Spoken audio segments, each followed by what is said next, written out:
Swastiastu. Halo anak-anak, apa kabar semuanya? Semoga selalu dalam keadaan sehat. Nah, sebelum memulai pelajaran, hari ini kita akan memulai dengan Saraswati Puja. Tangan di depan dada.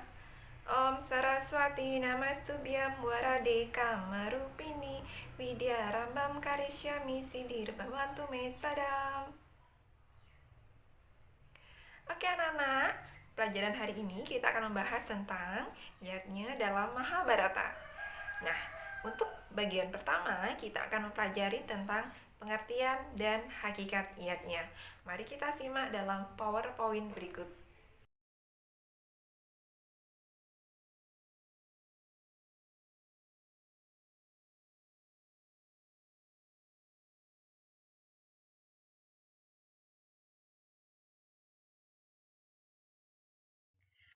Pengertian dan hakikat yatnya.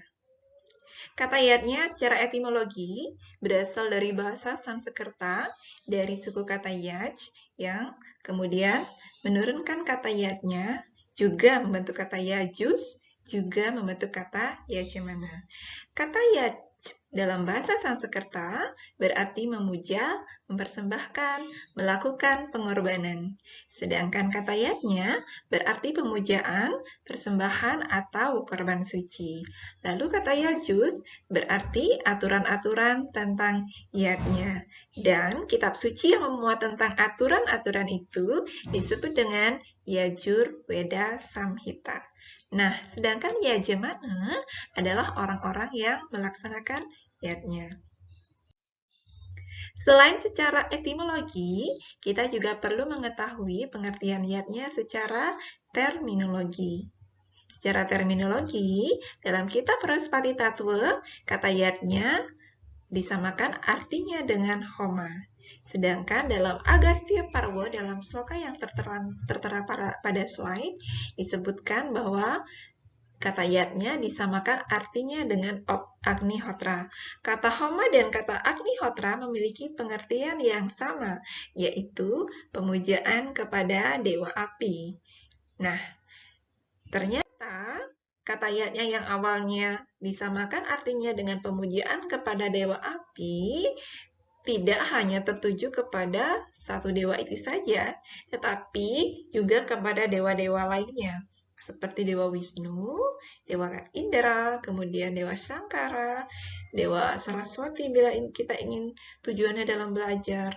Nah, jadi yatnya mengalami perluasan makna yang awalnya pemujaan kepada dewa api, kemudian berkembang menjadi dewa-dewa yang merupakan manifestasi dari Tuhan.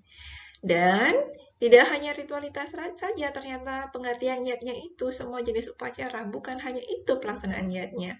Tetapi semua perbuatan kita yang tulus ikhlas, yang dipersembahkan kepada Tuhan, itu bisa dikategorikan sebagai bagian dari yatnya. Nah, ada 4 unsur penting yang harus terkandung dalam yatnya, yaitu karya, sreya, budi, dan bakti. Karya berarti perbuatan. Sreya berarti keikhlasan. Budi berarti kesadaran. Bakti berarti persembahan. 1. Karya. Jadi unsur terpenting dalam pelaksanaan yatnya adalah berbuat. Kalau kita belum berbuat, berarti kita belum melaksanakan yatnya. Ya, yang kedua adalah sreya. Sreya adalah keikhlasan. Kalau kita berbuat dengan atas ikhlas, tetapi bagaimana dengan kalau kita mengharapkan imbalan atau pamrih? Tidak bisa kita kategorikan sebagai yatnya. Jadi unsur kedua yang terpenting dalam pelaksanaan yatnya adalah keikhlasan atau sreya. Kemudian unsur berikutnya adalah budi, yaitu kesadaran. Jadi kita menyadari bahwa yatnya itu memang penting untuk kita dan juga kepada Tuhan, maka itu merupakan perbuatan kita itu bisa digolongkan ke dalam yatnya. Sedangkan bakti adalah persembahan. Jadi apabila kita mempersembahkan kepada Tuhan, itu bisa kita kategorikan sebagai yatnya. Jadi perluasan makna dari yatnya adalah segala perbuatan yang tulus ikhlas dilandasi atas kesadaran dan juga persembahan kepada Tuhan, itu bisa kita kategorikan sebagai yatnya. Makna yatnya yang sangat mendalam.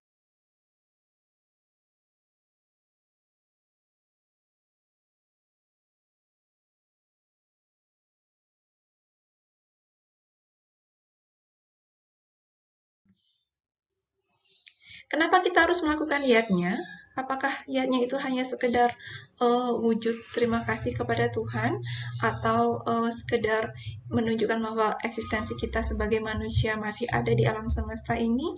Nah, perlu kita telusuri dalam kitab suci kita yang bernama Manawa Dharma Sastra, Adaya 6 Sloka 35, menyebutkan bahwa ada 3 dasar. Kenapa kita harus melaksanakan yat yang disebut dengan Trirana? Trirana itu terdiri dari Dewarana, Resirana, dan Pitrarana. Dewarana adalah hutang kita kepada Tuhan beserta manifestasinya. Sedangkan Resirana adalah hutang kita kepada para resi yang memberikan kita pengetahuan. Sedangkan Pitrarana adalah utang kita kepada leluhur. Dewa Rena kemudian dapat dibayar dengan pelaksanaan yatnya seperti Dewa Yatnya dan Buta Yatnya. Contohnya pelaksanaan Dewa Yatnya adalah 1.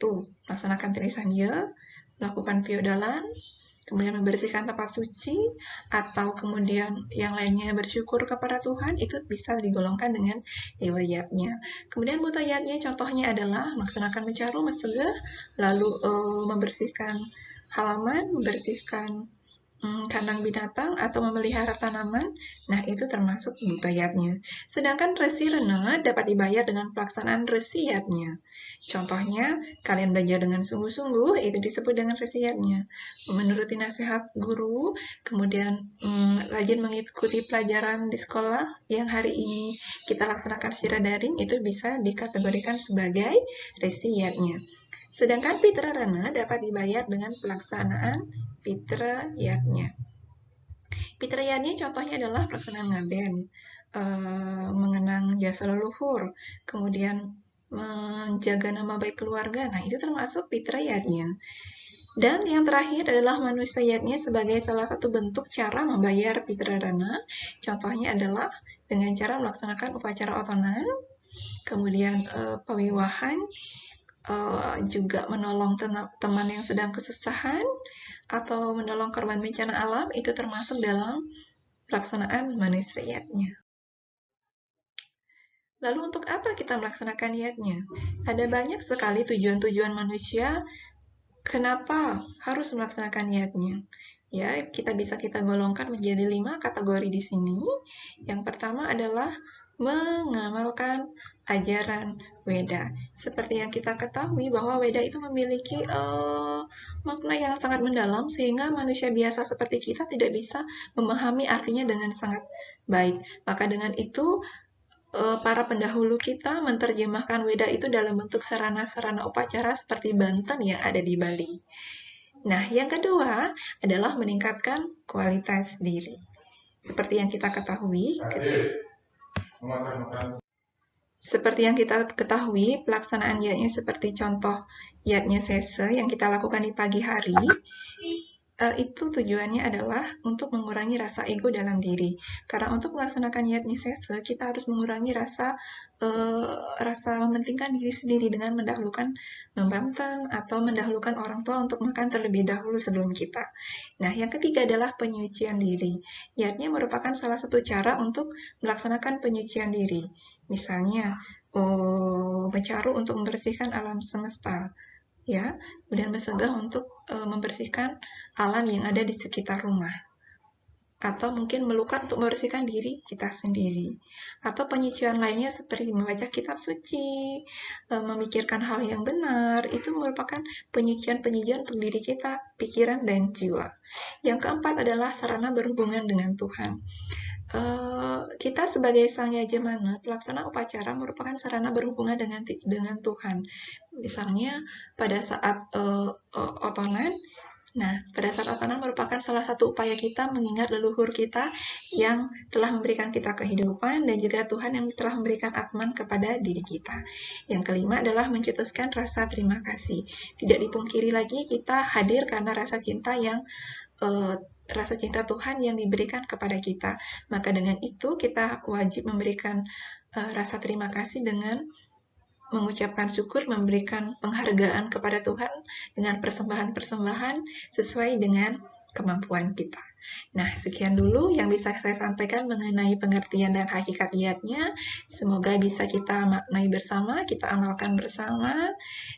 Untuk itu, setelah pembelajaran ini, saya minta kalian melakukan penilaian diri sikap, yang formnya bisa kalian akses di Google Site, pada Bitly, Wogiswari, kemudian juga melakukan penilaian diri tingkat kognitif.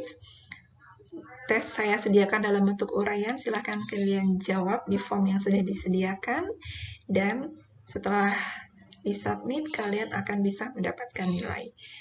Untuk hari ini pembelajaran kita tutup. Tetap jaga kesehatan, stay safe, semoga pandemi segera berakhir dan segera kita kembali belajar di sekolah. Kita tutup dengan Parama Santi.